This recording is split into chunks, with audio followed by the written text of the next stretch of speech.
Hey, fellow distance seekers, rejoice, because in this video I'm going to talk about my two big keys to getting virtually limitless clubhead speed. Yeah, you heard that right. Sounds impossible, but I'm going to reveal it right after this. Stay tuned.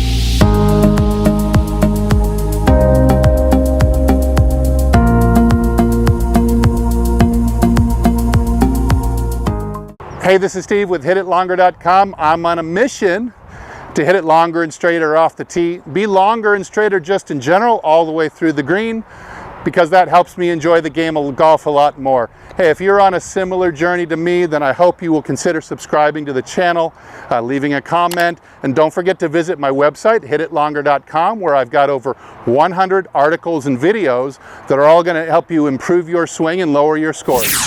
So what I'd like to convince you of in this video is that getting the ball out there a long way doesn't have as much to do with size and strength as you think, but instead quickness, as my teacher Mike Austin used to call it, supple quickness.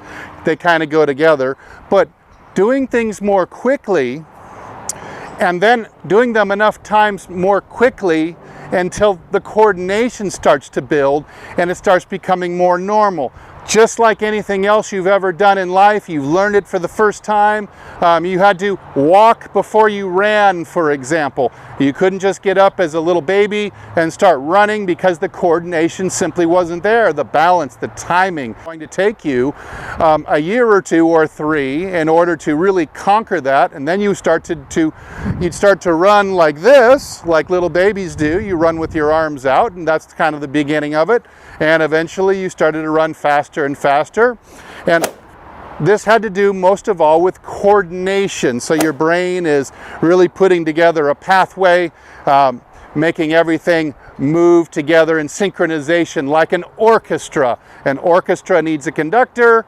The conductor tells the orchestra when to play, and it takes many rehearsals for the orchestra to be able to play together. It's not that the orchestra is getting bigger. You wouldn't make the orchestra bigger just because you wanted the sound to be better. You just get them to play all together, and then the beautiful music comes out. So my first big key here, if I'll set this driver down, is going to be in the lower body, or the way that we move in the pivot.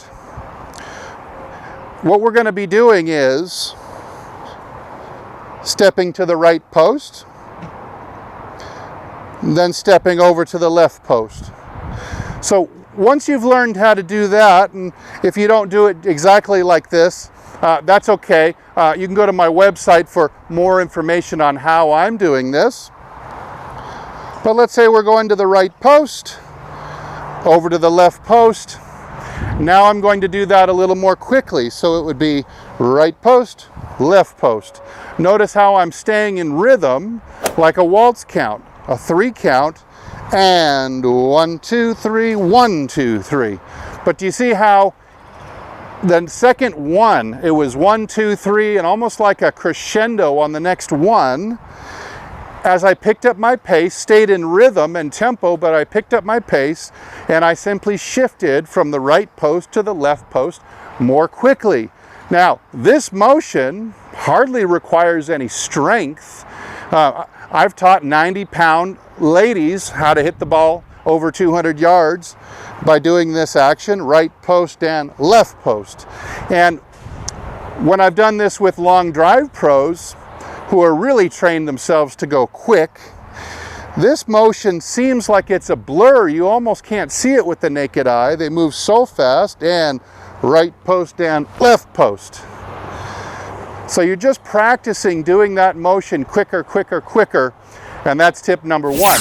Now, big key number 2 has to do with the way that the club interplays about the wrists and the forearms.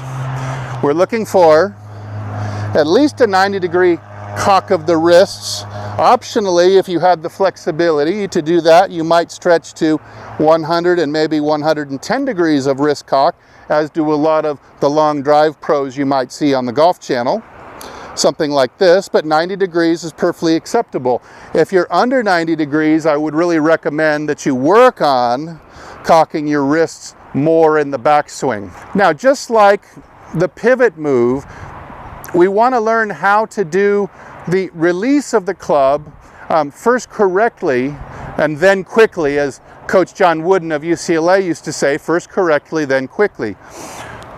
We're going from a 90-degree angle to the left forearm, around to a 90-degree angle at the right forearm. Now, you might see a couple of guys, I know Dustin Johnson may even break the 90-degree barrier on the follow-through, and he might get 100 or 110 degrees, rehinging the wrist again after impact. But certainly we're looking for 180 degrees of freedom. At first you want to do that freely, like this. And as you start doing it a little bit quicker, the club right around your left foot or outside your left foot is going to start making a swooshing sound. So again, this is not necessarily a matter of size and strength, but it's going to be more a matter of learning how to do it quickly. And that can be developed by simply coordinating a quicker response just through repetitious practice with the intent on doing it more quickly. So as I pick up speed, you can start to hear the club swoosh.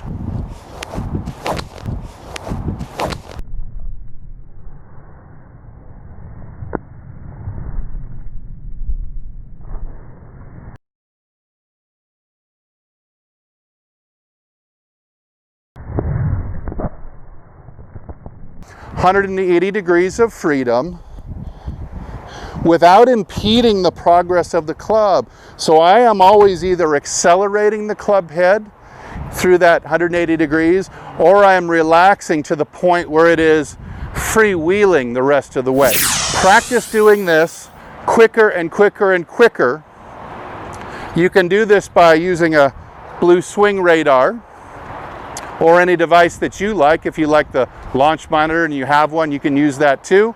But you want to keep pushing and have it your intent every time you practice to do this quicker, quicker, quicker, quicker. Soon the coordination will build, just like driving a stick shift or shaving in the morning. You get faster and faster and more competent at those skills, and they seem easier to perform at that quicker pace. It feels normal at that point. Now, you put these two together, you put the pivot together with the whirling, snapping of the wrists around 180 degrees, and we can really stretch out our club head speed. Let me see if I can give it a try.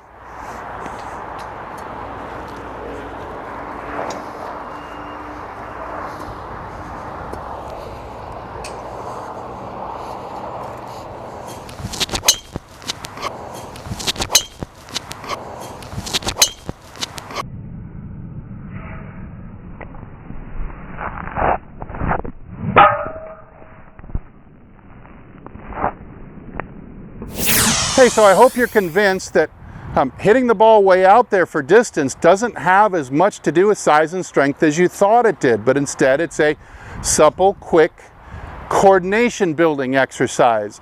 If you have the intent of being quicker and you practice it on an either every day or every other day basis, even for just 5 minutes a day, I think within a month you're going to see a big difference in your drives, and your buddies are going to go crazy because they won't know your secret.